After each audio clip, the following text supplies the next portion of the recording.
Sulawesi Utara menjadi salah satu daerah yang ditetapkan bebas visa kunjungan wisata dan dokumen izin masuk sementara ke suatu negara yang diberikan langsung di bandara yang dituju. Kepala Kantor Imigrasi Kelas 1 Manado, Made Nur Happy mengatakan, program bebas visa kunjungan ini akan meningkatkan perekonomian Sulawesi Utara.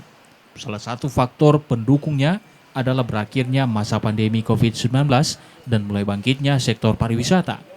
Apalagi di tahun 2023 ini, Gubernur Sulawesi Utara telah membuka rute penerbangan baru dari Manado ke sejumlah negara seperti Tokyo, Jepang, dan Korea.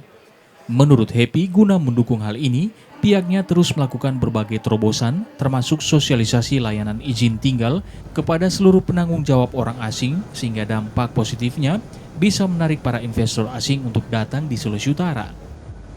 Tentunya setiap orang asing yang datang ke Indonesia tentunya ada beberapa hal yang perlu dipenuhi. Apabila dia bebas, termasuk negara yang bebas visa, mereka bisa masuk ke Indonesia tanpa visa dalam rangka wisata.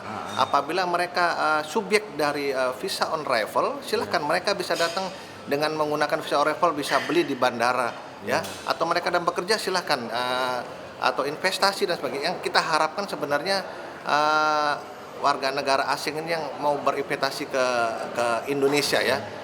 Tidak hanya itu, Happy menambahkan imigrasi memiliki core bisnis yang salah satunya sebagai fasilitator pembangunan ekonomi. Aldi Pascual, Kompas TV Manado, Sulawesi Utara.